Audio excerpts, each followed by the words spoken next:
saudara-saudara, kalau saya ada di tempat sini ini semua karena anugerah Tuhan ya, bukan kebetulan, tapi saya percaya semua ini adalah pimpinan Tuhan.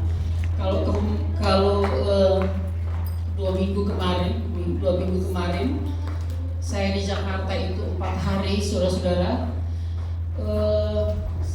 Saya tahu, saya percaya itu juga bukan kebetulan ya, tetapi itu adalah rencana Tuhan, sehingga saya berada di beribadah minggu kemarin dengan sesi di Burbolvi. Ya, saudara-saudara ketahui bahwa Burbolvi mantan dosen saya. Juga bukan cuma itu, Burbolvi adalah bendahara Sulut di Sulut ya. Itu ada bendahara saya juga ya, saudara-saudara. Puji Tuhan, begitu senang sekali saya bisa bertemu kembali dengan keluarga ini, walaupun bukan rencana dari Amerika, saudara-saudara ya. Bukan rencana dari Amerika untuk saya akan memberitakan firman Tuhan di tempatnya Burbolvi. Tapi saudara-saudara, waktu itu nggak bisa pesawat masuk di Manado karena mengalami bencana alam ya. Jadi saya stuck di Jakarta 4 hari, saudara-saudara ya. Jadi akhirnya Burbolvi tawarin, boleh nggak ikut kebaktian dengan mereka. Saya bersyukur saya bisa, saudara-saudara, puji Tuhan. Jadi saya pikir itu bukan hanya kebetulan, tapi itu adalah rencana Tuhan. Puji Tuhan, saudara-saudara, luar biasa kasih Tuhan. Saudara, tadi saya sempat berdialog dengan Sesiedi. Aduh, saya senang sekali lihat gambar-gambar ini ya, saudara-saudara ya. Puji Tuhan ya, puji Tuhan, luar biasa indah sekali. Apalagi saya lihat ada Tuhan Yesus, karena waktu saya mau jual rumah saya, saudara-saudara, di Jalan Sisonado, udah mau bayar, saudara-saudara, kurang lebih berapa hari udah mau bayar itu rumah. Tiba-tiba saudara-saudara, pagi-pagi, bukan pagi-pagi, subuh, mungkin 4 jam 5 subuh, Tuhan kasih penglihatan saya di mana saya masuk di rumah saya. Ternyata rumah saya itu udah bentuk gereja, udah ada panggung panjang, udah ada layar panjang. Dan waktu saya masuk, saya lihat Tuhan Yesus seperti ini, tapi tangannya lebih lebar.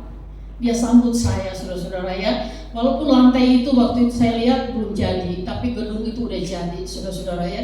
Terus saya lihat Tuhan Yesus menyambut saya seperti itu, saudara-saudara ya. Tapi tangannya begitu lebar, dia buka. Jadi waktu saya masuk, saya keluar, saya ajak teman-teman saya, kamu lihat ada Tuhan Yesus di dalam. Tetapi waktu saya dengan teman-teman saya masuk, ya cuma saya yang lihat, Tuhan Yesus udah gak ada di gambar. Pagi-pagi saya bangun, saya bilang gak ada jual itu rumah. Kenapa? Kan itu uang udah bagi-bagi ya, waktu mereka mau tawarin begini banyaknya. Jadi saya udah bagi anak ini begitu ya, saudara-saudara. Tapi saya batalkan, tidak ada, karena rumah itu akan dijadikan gereja. Ya, saudara-saudara, dan saya katakan sama Sesiedi, saya ingin apa yang saya lihat di masa saya anak-anak 5-6 tahun, di mana saudara-saudara, kalau saya dipukul ya oleh keluarga saya, waduh, pica-pica, tahu pica-pica? Tahu kan? Ini Manado. Pokoknya aduh, luar biasa, sampai betis itu luka-luka ya, saudara-saudara. Jadi kalau saya sakit hati, saya bawa di tidur saya. Terus saudara-saudara, di situ saya lihat malaikat-malaikat begitu banyak dengan jubah-jubah panjang, rambut panjang, kejar-kejar saya, naik di pohon sambil saya ketawa-ketawa, sampai omak saya atau nenek saya bilang begini, aduh ini anak baru dihantam pijak-pijak ya, saudara-saudara. Ketawanya satu rumah bisa dengar ya. Tapi saya sempat dengar loh. Jadi antara sadar dan nggak sadar, saya bisa dengar omak saya ngomong begitu ya, saudara-saudara. Dan saya lihat kejar-kejaran. Jadi malaikat-malaikat ini bilang, kejar saya. Mereka bawa saya di pohon yang cabang-cabang, tapi mereka hilang di atas. Jadi itu langit terbuka, mereka hilang di atas.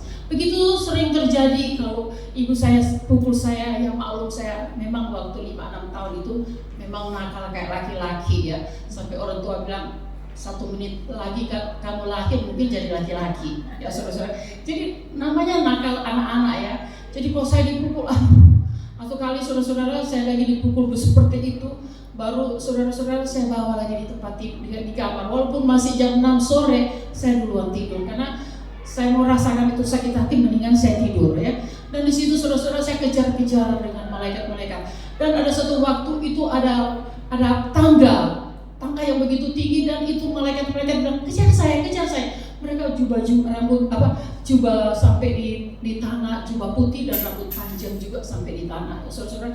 Tapi begitu saudara sampai di atas, mereka juga hilang.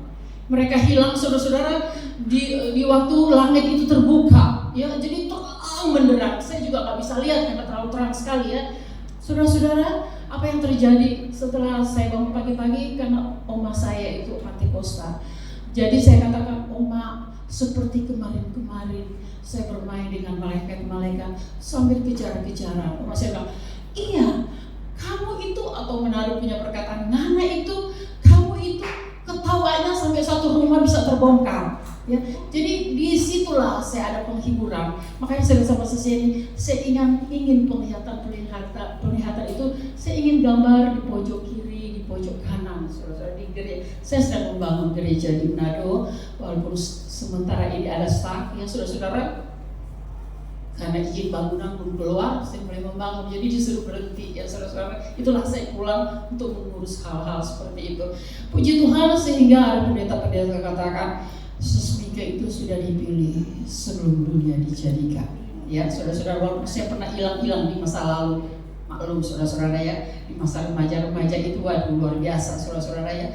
Dan juga saudara-saudara, banyak sekali selalu Tuhan nampakkan dirinya kepada saya di waktu saya susah, di waktu saya mengalami goncangan-goncangan. Situ selalu Tuhan Yesus ada di dalam penampakan dia kepada saya.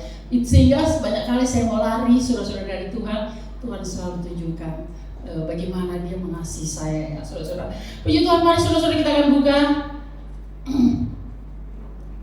Kita akan buka di dalam kitab 1 Tesalonika 4.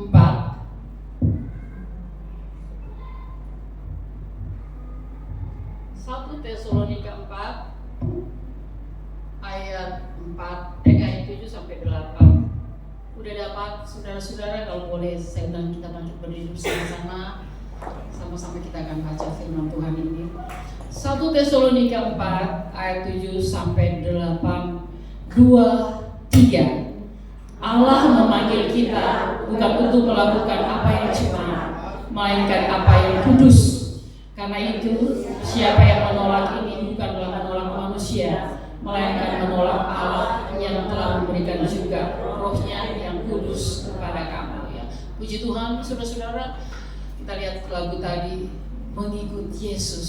Sama dengan ini ya, saudara-saudara, Tuhan memanggil kita, saudara-saudara ya, bukan untuk mencemarkan hal-hal yang tidak baik di depan Dia, tetapi Dia memanggil kita itu, saudara-saudara, karena dunia sebelum dijadikan Dia sudah pilih kita. Jadi Dia akan cari di mana anak-anak Dia. Kalau saudara-saudara, saya bisa bersama dengan ada juga pendeta yang top, saudara-saudara ya. Saya katakan sama dia di Amerika, di mana dia pegang 2 gereja tapi Protestan, ya. Nah di waktu dia sakit, selalu kalau dia sakit, saudara-saudara, dia harus panggil saya. Sampai saya kadang-kadang saya ketawa, saya suka bilang, Jen, kamu tuh pendeta top, kalau ketahuan nanti enggak pusing, I don't care, ya, saya enggak pusing ya saudara-saudara. Dan di situ saya dikatakan sama dia, Jen, jangan dong selalu saya cuma berdoa buat kamu, tetapi ambil keputusan untuk baptis Islam. Oh bisa, bla bla bla bla bla. Terus saya bilang, saya akan kasih kamu besok ayat-ayat. Jadi setiap ayat yang saya kasih saya terangkan semua. Habis dia baca, malam-malam dia telepon, Sus Mika, kalau boleh besok jadi baptis. Kalau besok baptis aja saya, ya gitu dia bilang. Terus saya bilang, nggak salah. Ini kan salju. Ini bukan summer, bukan panas. Nanti gimana dong kalau kamu Islam? Bukan masuk ke dalam, tahu-tahu nggak kembali lagi, ya? Oh, pokoknya saya udah takut, saya sudah dikejar oleh Tuhan, saudara-saudara ya. Di situ saudara-saudara, itulah mengikut Yesus. Saudara, di situ saudara-saudara, akhirnya saya cari lewat komputer, dapat ternyata ada hotel yang air hangat di musim dingin, saudara-saudara, $12. Saya katakan ini ada Jen, ayo cepat baptis. Kemim banyak jemaat, Protestan banyak jemaat, 2 gereja gitu kan. Bagaimana saudara tanggapi orang seperti itu? Apa nggak grogi? Apa nggak takut? Jemaatnya dia teman-teman saya, ntar mereka maki-maki saya kan. bisa berdoa dan puasa Tuhan. Suami saya kasih semangat saya, Tuhan yang pilih, jangan kamu halangi. Kita sudah dengar, saya sudah dengar kamu bilang, dinginlah, itulah jalanin. Kalau harus dia terima Yesus, ya saudara-saudara, akhirnya saudara-saudara saya baptis dia. Saudara-saudara, apa yang terjadi? Dia kan tuli. Jadi dia kalau dia khotbah atau dia bangun tidur, dia pakai alat telinga ya. Waktu dia keluar air baptis, saudara-saudara, dia berteriak, "Sus Mika, kita sudah dengar. Sus Mika, telinga saya sudah bisa dengar. Sus Mika, Jadi di kolam dia lompat-lompat, saudara-saudara. Terus saya katakan, itu yang Tuhan mau. Kamu tahu, kamu tuh mahal sekali. Kenapa Sus Mika katakan seperti itu? Bayangin kamu itu dunia semua dijadikan, kamu Tuhan sudah pilih, kamu ada di Amerika, saya harus datang ke Amerika, buang-buang itu berapa? Jadi kamu mahal, ya saya katakan sebenarnya, kamu itu mahal, ya saudara-saudara. Mahalnya bagaimana? Bayangin aja saya dari Manado untuk datang ke Amerika untuk cari kamu, ya kan? Besoknya hari Minggu, saudara-saudara, saya katakan, Jen, jangan khotbah ya tentang ini, Jen ya. Kalau memang itu Tuhan izinkan, mengapa tidak? Ya, terus jangan sebut-sebut nama saya. Kalau dia memang keluar, harus keluar lah, gitu ya, saudara-saudara. Aduh, saya ikutin lewat terus saya lihat, astaga nih anak, siapa dia khotbah suatu ayat-ayat Alkitab yang saya kasih sama dia. Tapi saudara-saudara, di kuncinya dia bilang, terserah saudara-saudara mau ikut ayat-ayat Alkitab ini atau tidak, yang penting saya sudah beritakan dan saya juga sudah diselamatkan. Ya, dia bilang begitu, saudara-saudara. Ternyata di gereja itu, saudara-saudara, banyak orang persekutuan doa 1-2. Jadi ada yang, aduh terima kasih, tapi sama-samasnya lihat 1 perak dia, saudara-saudara ya. Masa kita kan tidak ada program begini-begini, apa dijawab? Buka Kejadian sampai Wahyu, adakah baptisan percik? Karena memang saya sudah kasih begitu ya. Kamu boleh buka dari Kejadian biar kamu pendeta buka. Ya, gitu. Dari Kejadian sampai Wahyu ada nggak kata percik untuk dibaptis? Tidak ada kan? Itu perbuatan manusia. Yang ini kamus Alkitab dikatakan apa? Baptiso artinya selam. Jadi kalau selam bagaimana? Percik? Enggak kan? Jadi saudara-saudara dilakukan semua itu ya. Jadi itu saya katakan, saudara-saudara, kalau saudara diselamatkan di tempat sini di Jakarta, dan saudara berasal dari Medan, berasal dari Manado, berasal dari mana-mana, saudara diselamatkan di sini, itu Tuhan cari buat kalian dan ditangkap. Puji Tuhan, sudah tahu ya, itu kesaksian sebagian. Puji Tuhan. Di sini saudara-saudara kita lihat sendiri, pertama saudara-saudara, yaitu saya ingin berikan tema belajar menguasai diri kita. Susah nggak? Kalau kita lagi berantem, susah nggak kita kalau belajar berdiam diri? Kalau kita ditolak, ya saudara-saudara, kalau kita di karang-karangin cerita, dibohongin di mana ini begini, padahal kita nggak buat, saudara bisa nggak berdiam diri? Nggak bisa kan, saudara-saudara? Tetapi kalau ada Tuhan Yesus, pasti saudara mampu. Pertama kita lihat di sini suatu kehormatan untuk hidup tenang. Ayat 11. Kita lihat di sini ayat 11. Anggaplah sebagai suatu kehormatan untuk hidup tenang, mengurus persoalan-persoalan sendiri dan bekerja dengan tanganmu seperti yang telah kami pesankan kepadamu. Indah nggak tuh kata-kata itu? Luar biasa dikatakan di sini, saudara-saudara, yaitu pertama suatu kehormatan untuk hidup tenang. Aduh, tinggi sekali saudara-saudara kata-kata ini. Ya, bayangin kita dituduh padahal kita nggak berbuat, tetapi kita diajarkan untuk berdiam diri. Bisa nggak? Kadang-kadang kita nggak mampu, saudara-saudara. Benar nggak?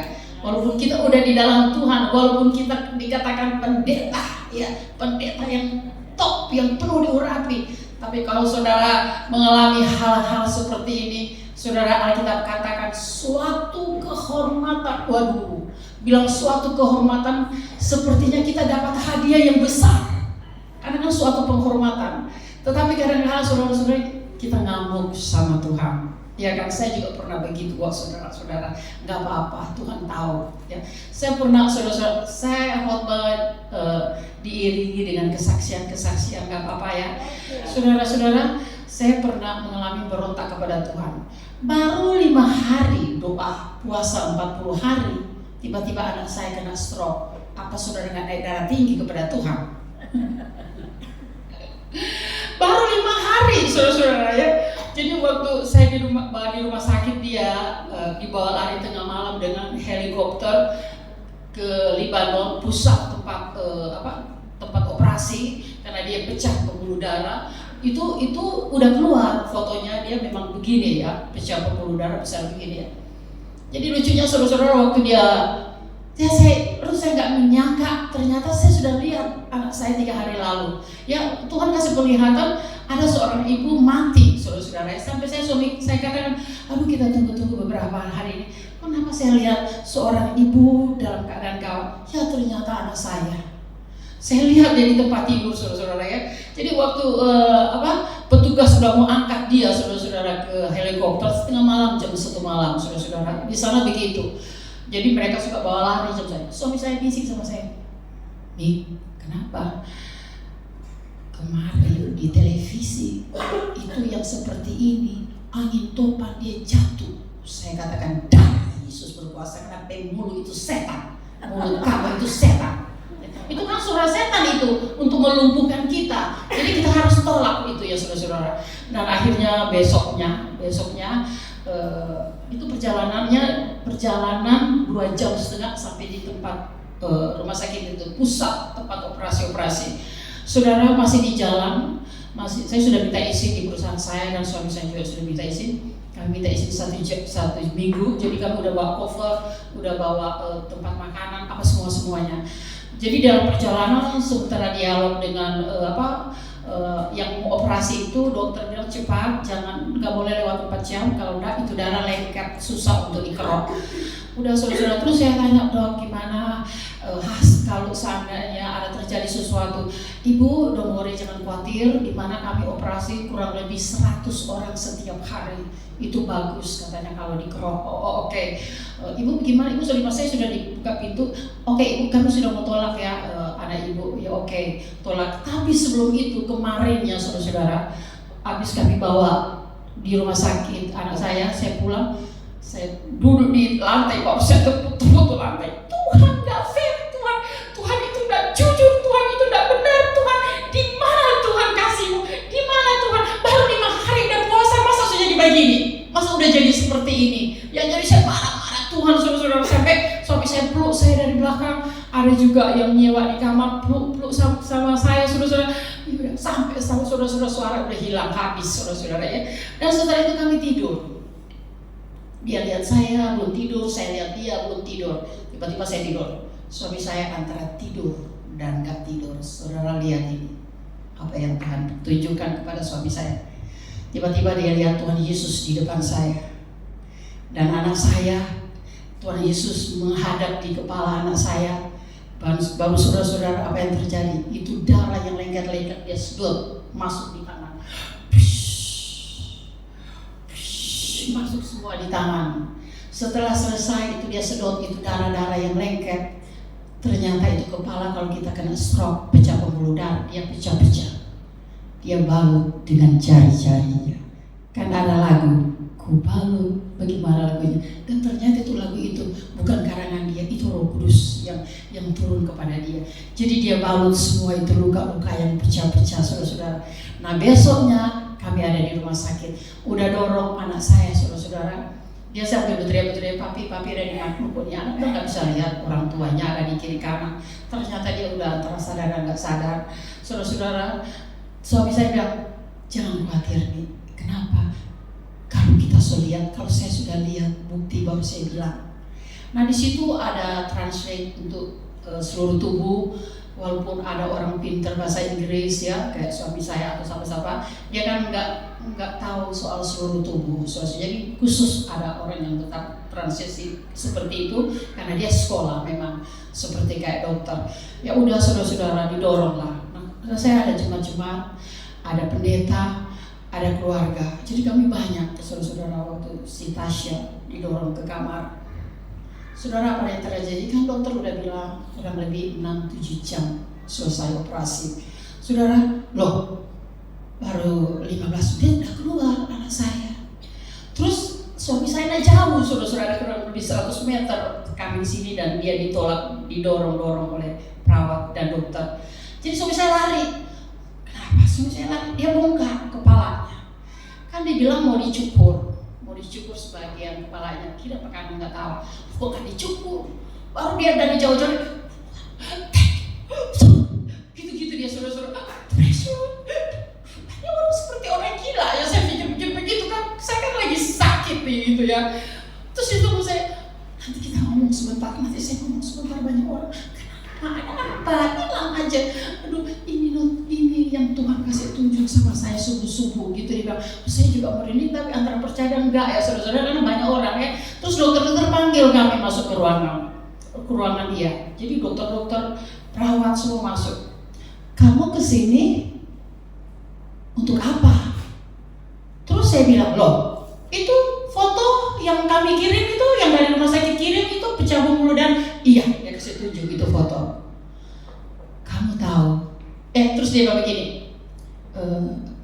kalian ini Kristen, ya? Karena kan mayoritas di sana orang tak beragama, saudara-saudara. Kalian Kristen? Oh ya.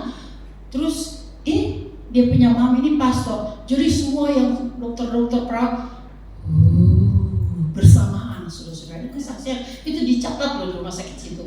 Karena itu mujizat itu, saudara-saudara ya. Terus apa yang terjadi, saudara-saudara? Kepala dokter itu yang begini, kenapa cuma 15-20 menit kami keluar? Itu pun late, itu pun terlambat kami keluar. Kenapa? Nah itu operasi di lantai 5, saudara-saudara ya. Kami terlambat, tapi saya pikir itu bukan terlambat, itu rencana. Memang Tuhan yang membuat rencana seperti itu. Itu bagian bius itu, dia punya tamu di bawah. Jadi saudara-saudara jadi mereka sudah pakai baju semua, udah ada pisau semua, tinggal mau dipotong ya saudara-saudara. Jadi itu bagian bius dia di bawah, dia lari-lari bersamaan dengan foto yang terakhir ya saudara-saudara. Jadi waktu dokter bilang, sorry, saya ada tamu, bla bla bla bla. Tapi tuh nurse kan, stop, nggak ada operasi. Kenapa? Ini foto terakhir. Sama sekali tidak ada pecah pembuluh darah. Jadi itulah kenyataan kesaksian suami saya yang dimana dia lihat Tuhan Yesus. Memang kadang-kadang kita marah sama Tuhan, tapi Tuhan punya rencana yang baik, saudara-saudara ya. Puji Tuhan luar biasa. Jadi saudara-saudara, kita katakan di sini saudara-saudara, suatu kehormatan untuk kita hidup tenang. Ternyata kalau kita hidup tenang, saudara-saudara, ya memang saya agak egois, tapi Tuhan tahu kok. Ya saudara-saudara, Tuhan tahu. Ada ibu pendeta Sesnona tahu kan, dia bilang waktu khusus Mika, bukan cuma sesmika yang seperti itu. Saya aja dari kecil memang sudah dalam Tuhan. Suami saya dipanggil Tuhan. Saya masuk ke kamar mandi, saya ikat mulut saya marah-marah Tuhan. Saya itu katanya air yang dia siapkan dari tadi malam di bak udah tinggi. Dia hantam tuh air. Tuhan ini bla. Panas sekali sebetulnya dia nggak mau keluar dari kamar mandi, tapi tiba-tiba suaminya muncul, duduk di satu bukit dengan wajah yang kayak seperti belasan tahun. Nah suaminya meninggal waktu itu 65 tahun. Bayangin aja kan kalau dalam 5 tahun, tua kan? Nah dia muncul di wajah yang seperti 15 tahun dengan senyum. Baru dia sadar, ampuni saya Tuhan sudah mengamuk. Tetapi Alkitab mengajarkan kepada saya dan saudara belajar hidup tenang menghadapi pergumulan-pergumulan di depan kita. Orang-orang yang menyakiti kita, orang-orang yang menolak kita, bahkan menginjak-injak kita, saudara-saudara. Begitu indah kalau kita hayati aja Tuhan bersama dengan saya. Saudara-saudara, belajar mengampuni. Kalau kita tidak belajar mengampuni, berkat itu tertutup. Dia akan tertutup sendiri, saudara-saudara. Saya mengalami siksaan dari kecil, 5-6 tahun dari orang tua saya.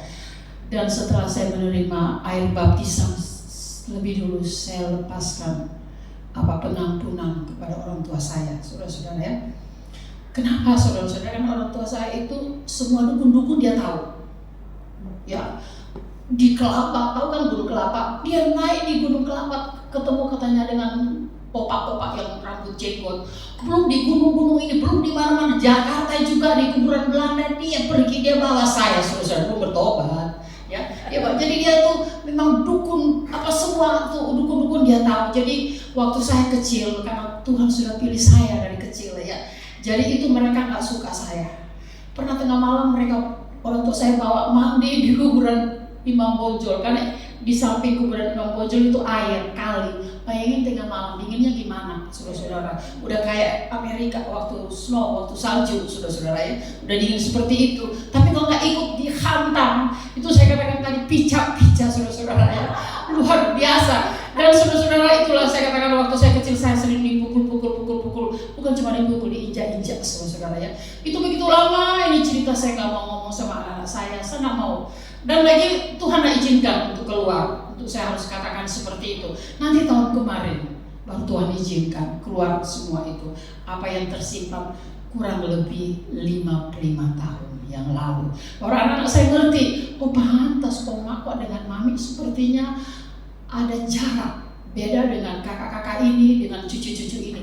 Antara cucu-cucu saya, anak-anak saya, cucunya orang tua saya, sepertinya ada gap, sepertinya ada itu.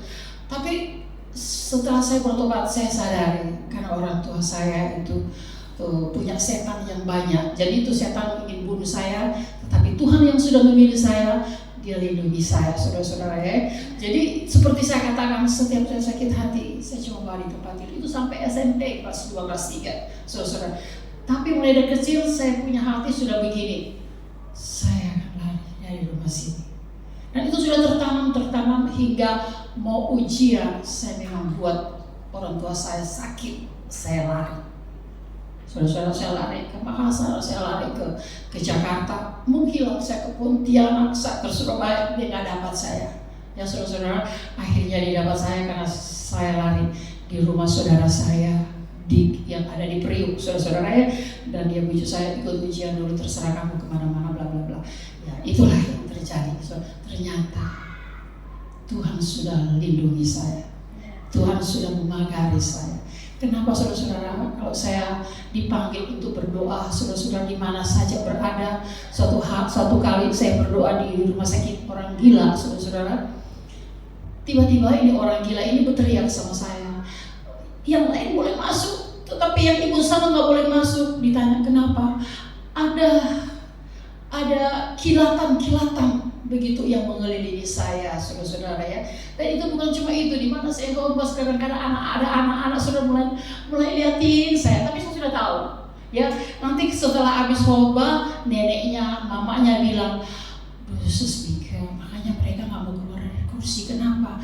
Ada malaikat menjaga Sus Mika. Terus saya katakan, berarti ada setan di sini sampai malaikat turun jaga saya. Ya, saudara-saudara, saya sudah bisa ada begitu ya. Dan itu yang terjadi. Di situ saya sadari, saudara-saudara, ternyata apabila kita ditolak, disakiti, belajar berdiam diri.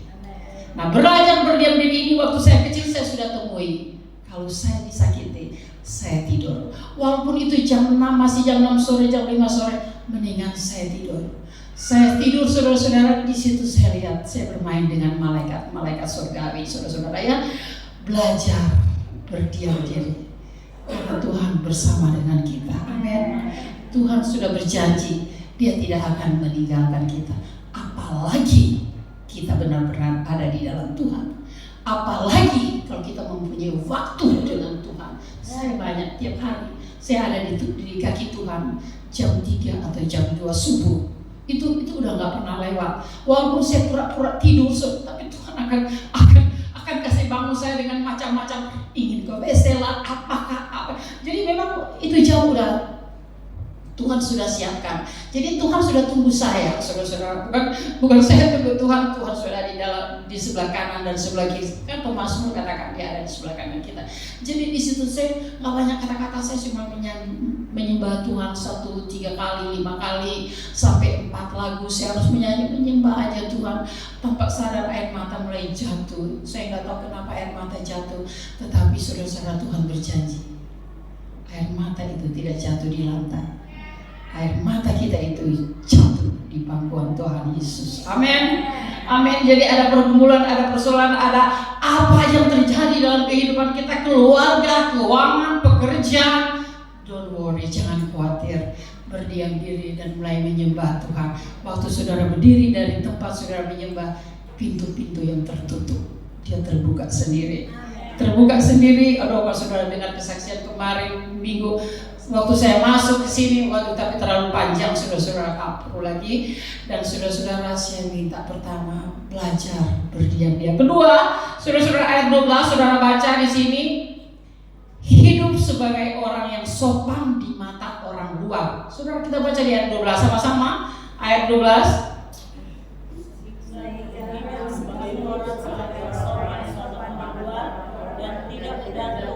Dan tidak bergantung pada siapapun.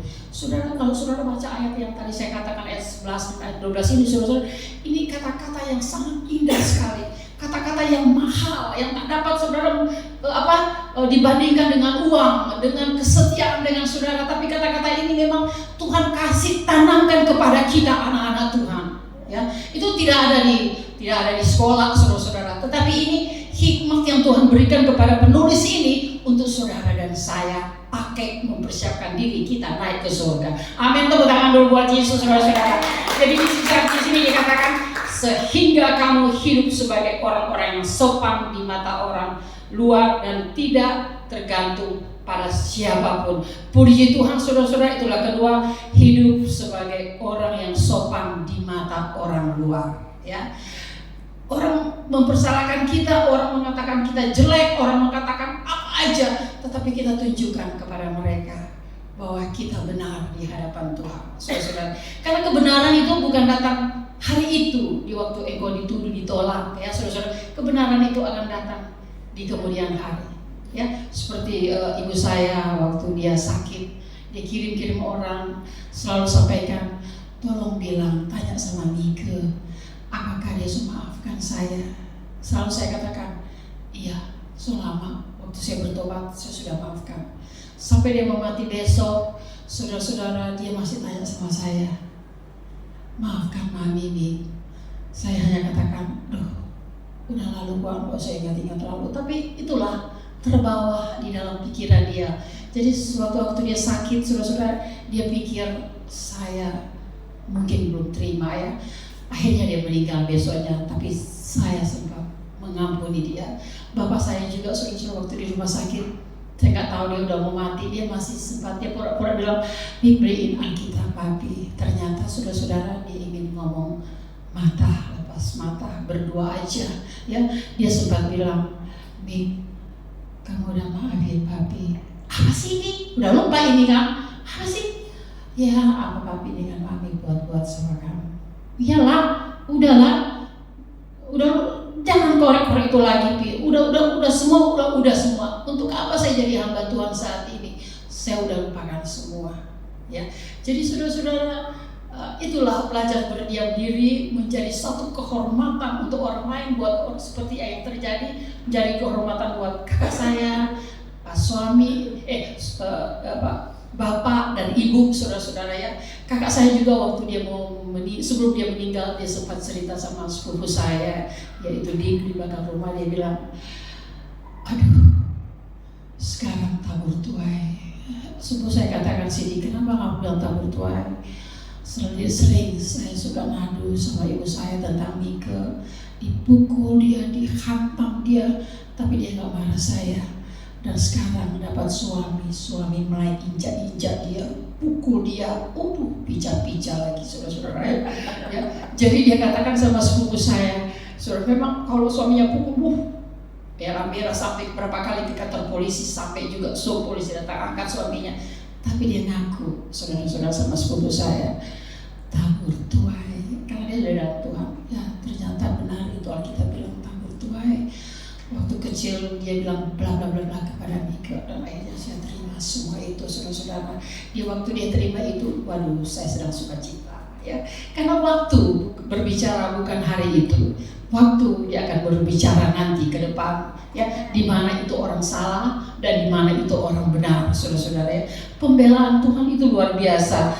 Bahwa ketiga, saudara, hidup kita itu diawasi dari surga. Amin. Ayat di Ibrani 12 ayat 12, saudara boleh baca silakan, yang nggak mau baca silakan. Dikatakan hidup kita itu diawasi dari surga. Jadi setiap langkah-langkah kita mau maju, mau mundur, ke kiri, ke kanan, mata Tuhan ada kepada kita, saudara-saudara. Walaupun kita umpet di dalam hati kita mulai marah, kita ketawa, apa rencana kita pun sekecil pun, Tuhan tahu semuanya. Yang satu hal yang saya katakan di baru-baru ini, saya katakan sama anak saya, masih udah 3 bulan, 6 bulan, Mami mau pulang ke Manado, tapi Mami tidak mau tiket di atas 1.000. Ya, saya katakan sama anak saya. Terus saudara-saudara, setiap dia bilang, Mami cuma ada 15.500, Mami ada 2.000, Mami bla bla bla. Ini udah tinggal 1 bulan ini mau pulang, kan tiket mulai mahal kalau libur anak-anak. Mami tiket makin naik. Tidak, berarti Tuhan tidak izinkan saya pulang. Mami mau pulang. Tiba-tiba waktu Paskah itu apa sih kalau di sini bilang murah? Promo. Aduh Mami, itu udah tiket 975.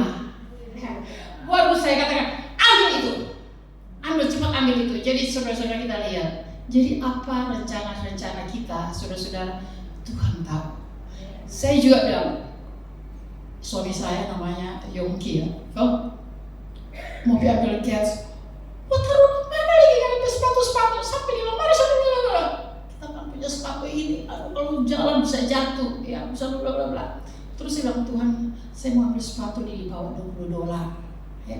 Ternyata waktu saya pergi ada yang $18, saudara-saudara. Naikin $18 itu impossible, nggak mungkin, saudara-saudara ya. Tetapi Tuhan siapkan buat saya, saudara-saudara. Luar biasa itu Tuhan. Kalau kita hidup di dalam Tuhan, mempunyai waktu bersama dengan Tuhan, Tuhan tahu keinginanmu, Tuhan tahu dan Tuhan tahu. Selalu saya ada di atas pesawat, saudara-saudara. Setiap pramugari katakan kembali ke tempat masing-masing, pakai sabuk, karena di depan 5 menit atau 2 menit kita akan mengalami kegoncangan. Sudah, saya katakan Tuhan, dari rumah saya udah berdoa. Masih ada 1 bulan saya sudah berdoa terus dengan puasa-puasa. Nah, pusing Tuhan. Pokoknya saya mau tidur. Mulai masuk dia goncang kuat-kuat. Saya mesti ketawa-ketawa ini. Biasa kok ini. Makin lama terus saya bilang, oh Tuhan, gak bermain lagi ini Tuhan. Soal lebih lama. Kenapa? Karena itu pesawat kalau dia goncang krok ya kan. Aduh dia goncangan, saya pikir itu ensel-enselnya, paku-pakunya kan bisa copot ya. Oh Tuhan, sudah bermain, mulai saya bermasmur, ketiduran. Nah saya tahu itu perawat, itu pramugari, dia baru bawa makan betolak-tolak dorongan, dia kasih berhenti di depan saya. Ya, jadi dia lari kan ke kursi karena goncangan keras ya. Jadi saudara-saudara, waktu saya bangun, dia baru nyampe di itu ya. Lama juga itu goncangan, tapi Tuhan kasih tidur saya, saudara. Tepuk tangan buat Yesus, dahsyat ajaib. Apa yang kita minta, ingat apa yang kita minta, tapi kita banyak dulu di kaki Tuhan, saudara-saudara. Tuhan akan jawab. Karena kita itu bukan jauh dari Tuhan. Tuhan katakan kita ini adalah sahabat Tuhan. Bahkan Tuhan katakan, saudara-saudara, dia dokter di atas segala dokter, bahkan dia dokter spesialis kita, saudara-saudara. Banyak hal yang terjadi kepada suami saya, kepada anak saya. Saya mau operasi, saya sudah puasa. Waktu operasi dokter katakan tumor, kanker. Ternyata waktu diambil udah kayak kelereng. Kenapa itu yang terjadi? Karena saya banyak duduk di kaki Tuhan. Suami saya dioperasi sampai 3 kali. Di sini dia kena benjolan besar. Waktu dokter katakan ini tumor, waktu dibelah, saudara-saudara, sudah puasa 3 hari. Waktu dibelah, saudara-saudara, itu tumornya udah masuk di rangka, jadi digergaji. Waktu diambil tinggal kelereng hitam. Jadi itu serabut-serabut yang tutup itu tumor itu udah terlepas dan itu udah kayak kelereng, tinggal diambil begini. Kenapa terjadi seperti itu? Karena rajin dulu di kaki Tuhan. Bukan cuma itu, saudara-saudara. Waktu suami saya dapat tumor di perut, saudara-saudara ya, di USG kebetulan ada anak saya dan saya, tumornya seperti bayi, kepala bayi, saudara-saudara. Anak saya kaget, tapi dokter bilang begini, sir, ini bukan tumor lagi tapi ini cancer. Suami saya bilang, what? Terus saya bilang, jangan dengar itu dokter, setan itu. Jangan dengar, tolak itu, daris berkuasa ya. Sudah saudara-saudara ya, kami puasa. Ada 40 hari kami puasa baru dioperasi.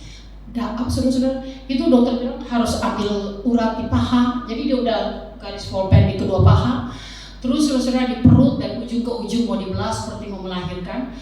Terus apa saudara, dokter bilang 2-3 jam operasi. Tiba-tiba seberapa jam kemudian dia datang, dia berlutut di antara saya dengan anak saya, kayak mau menangis. Ini kepala dokter yang bilang ini kanker.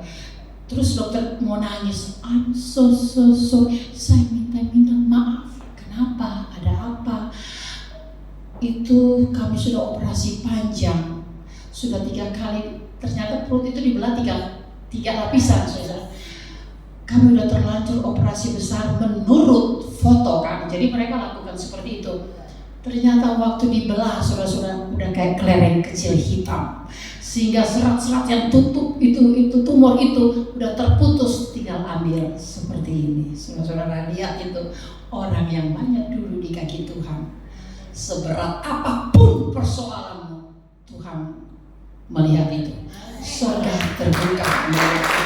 Karena kita dikelilingi ayat 12 Ibrani, kita dikelilingi oleh malaikat-malaikat surgawi. Mata Tuhan ada bersama dengan kita dimanapun kita berada. Jangan khawatir saudara-saudara, Tuhan mengasihi kita karena Dia sahabat kita. Amin.